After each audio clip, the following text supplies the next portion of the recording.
Hi everyone in Tranos and watching online and participating online. It's a real joy to be part of this lovely Fringe festival.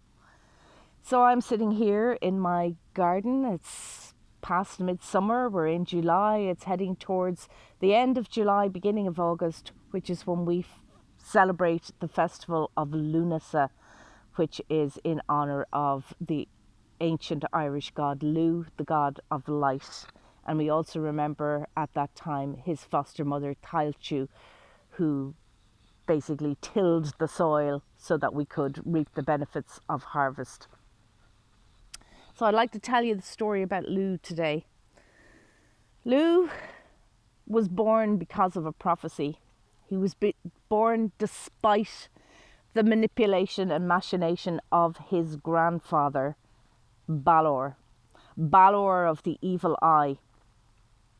And Balor was of the tribe called the Fomorians, the people who lived along the seaboard and had their base on Tory Island off the coast of Donegal.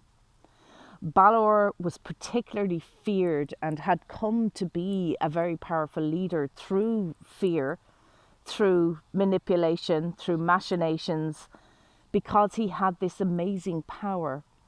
He had this one great eye in the centre of his forehead, and anyone he looked upon would fall down dead from the evil power in that stare. It's said that he acquired this power because when he was a young boy, he always thirsted after power. And one day, from this house of the Druids, he heard chanting and the sound of magic being created. So he climbed up and looked in the topmost window.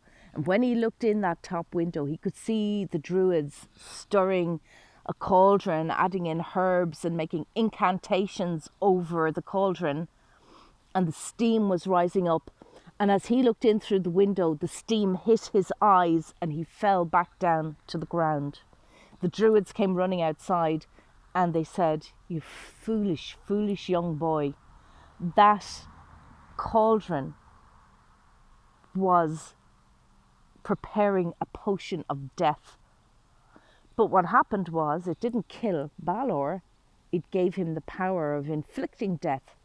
So he became an actual weapon of his tribe and obviously managed to become leader because of the great fear that he inspired. Well, time goes on and the Fomorians are raiding up and down the land of Ireland. Eventually, a king of the Tuatha Dé Danann, the magical tribe of our ancestors who ruled the land for a long time with all kinds of skills and advanced magic and beauty and, smithcraft and so on. Their king, Nuada, entered into a treaty with the Fomorians. He was good and a kind and a wise king, but he weighed up the level of damage that the Fomorians were doing, raiding up and down and, taking slaves away from villages and taking the crops and, burning places. And eventually he decided it was less damage to have a treaty. So essentially he was kind of paying a tax to the Fomorians in order for them to sort of basically give some peace to the people of Ireland. But there had been this prophecy foretold, and the prophecy was that Balor's reign would end when he was slain by his own grandson. Now at that time, he had one daughter, Ethlyn, or also known as Ethna, which means kernel, like kernel of the grain, of the wheat in Irish. And he thought, well, she is young. I will lock her away in a tower. She will never have a child. Therefore, there will never be a grandchild to slay me and end my powerful reign of fear. And this he did. He had a tower constructed on a great rock out in the middle of the ocean. And he had his daughter Ethlyn placed inside the tower with only women there to guard her, and gave orders that she would never ever see a man, would never have the opportunity to become pregnant or to bear a child. But I think we all know, in all our various traditions, whether it's Swedish, Welsh, Irish, South American, wherever you are watching from, we all have our own different traditions and indigenous stories. And one thing we do know is you cannot cheat the prophecy, you cannot cheat fate. And it was Lugh's destiny to be born, to grow, and to slay his grandfather. But meanwhile, Balor thought he was being very, very clever, and that he had got away with it. So time went on, and there were 3 brothers of the Tuatha Dé Danann, 3 noble warriors. And one day, one of them was standing looking after his cow outside the blacksmith's while his brothers were in there getting swords made. Now, this Cian had a magical cow, a cow who would always give milk, a cow that was very much coveted by Balor of the Fomorians. And so while Cian is tending this cow and waiting for his turn to go into the blacksmith's, a little red-headed, freckled-faced boy turns up and says to Cian, "What are you doing here?" And Cian says, "Well, I'm just waiting to go and get a sword at the blacksmith's. I'm just looking after my cow." The little boy says, "Oh, you fool. Do you not know that blacksmith has very, very little metal left? Your brothers are in there getting the finest of swords made for themselves, and when you go in, there'll be nothing left for you. I'll look after the cow for you. Go on, you can go in and get your sword." Well, that was Cian's big mistake because, of course, given that we are dealing with a time of magic and incantations and charms and shape-shifting, this little boy was none other than Balor himself. And Cian ran in, discovered that there was no problem with any shortage of metal. There was enough to make swords for all of them. And they all went running outside to discover that the red-headed little boy and the magical cow had both disappeared. So, of course, Cian realises now this was Balor. He's always been trying to get my cow. Now he has him. So he enlists the help of a woman druid called Birog. And Birog has the ability to fly on the winds. So she takes Cian with her, disguises him as a woman, and they fly over the sea between the island of Ireland and Tory Island. And off they go. And a storm blows up as they're crossing the sea. And the only bit of shelter anywhere around is Aethlin's tower. So they land on the rock at the base of the tower. And Birog says to Cian, "You stay quiet now, let me do the talking." She knocks on the door and says, "We are 2 women fleeing in the storm from men who are pursuing us. Please let us in, please let us have shelter." So the women inside, wanting to help the women, as they thought, in an act of sisterhood, come down, open the tower door and admit the 2 women. The minute the door is opened, Birog begins to sing this charm. It's an enchantment of sleep.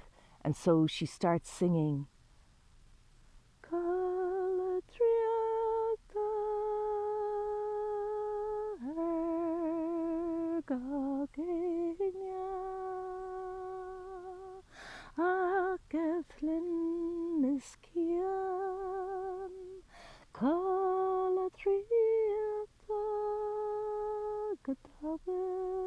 So she sings this song, and everybody in the whole tower, all the women, fall asleep.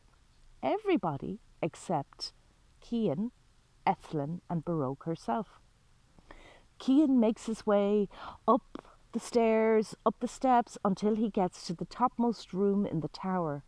And there is this beautiful young woman, Aethlin, falls in love with her the minute he sees her. And she, for her part, although she has never met a man, every night for the past year, she has dreamed these vivid, intense dreams of a handsome warrior who comes to her room, falls in love with her, and makes love with her. And when she looks at Cian coming in the door, here is the very exact warrior from her dreams. And so they make love. And Barog calls up the stairs, Cian, Cian, we must leave immediately. You must leave Ethelyn there and come with me. So Cian has to promise at some point he will return if he can. And he dashes away down the stairs and out the door with Barog, just as the women of the household are waking up. So as the months go by, and as Ethelyn's body changes and grows with the pregnancy, Balor comes to hear that his daughter is now pregnant. This means that the prophecy, which says that his destiny is to be slain by his own grandchild, may indeed come true. He's not having that. He gives orders that the minute the child is born, he will be put to death, dashed onto the rocks beneath the tower, or drowned in the icy sea. And so he hears when the time comes, and he gives orders, and as it happens, Ethelyn gives birth to triplets, 3 baby boys. They're snatched from her and thrown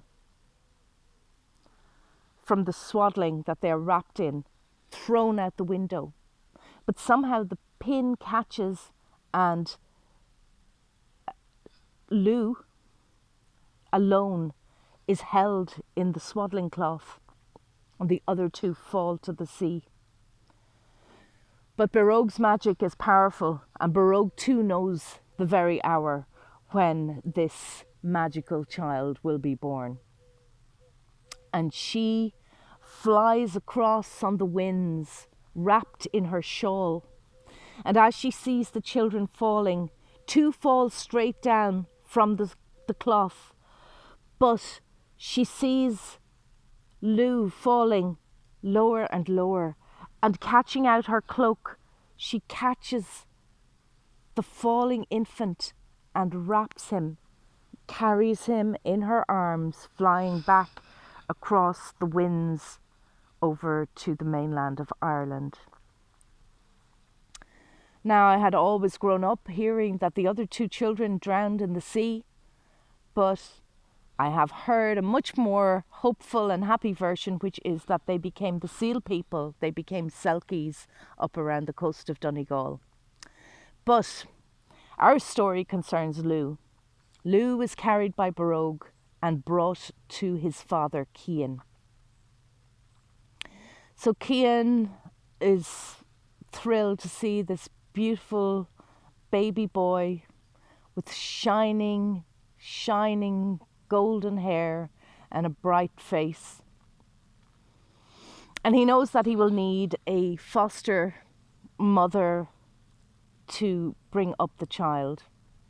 For the tradition in ancient Ireland was that many of the children of nobles were fostered and taught various skills in different households.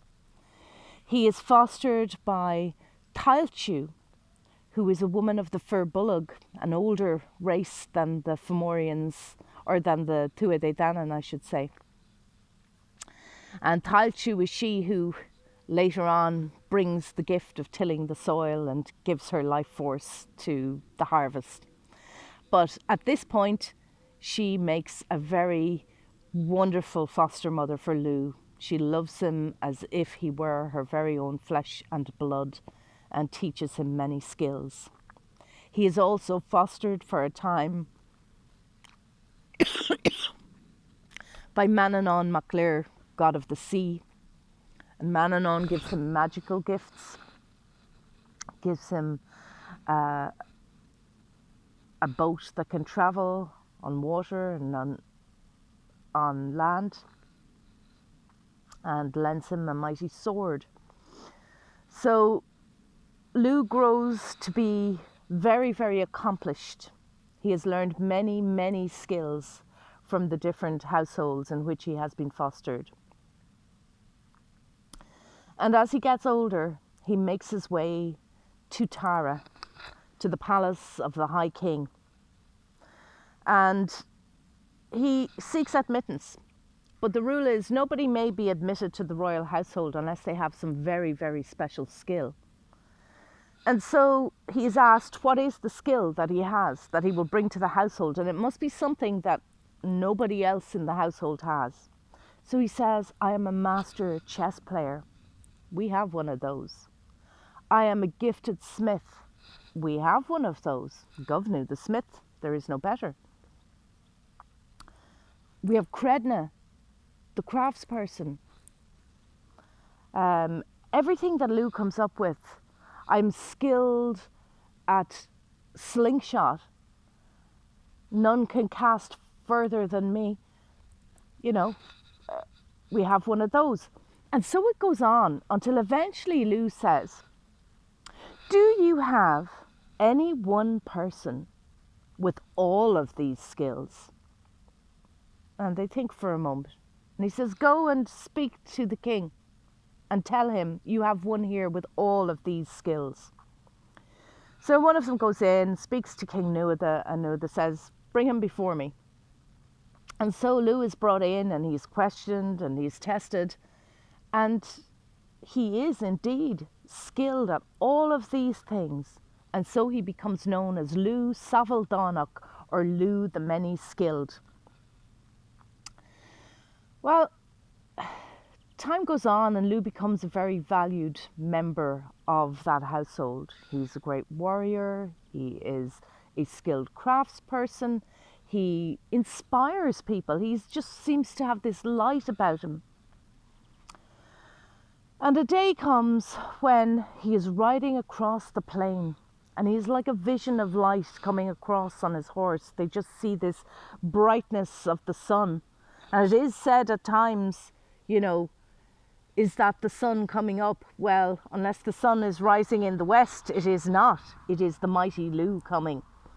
So he comes across this vision of light, and there he sees King Nuada with these surly, aggressive, unpleasant Fomorian warriors.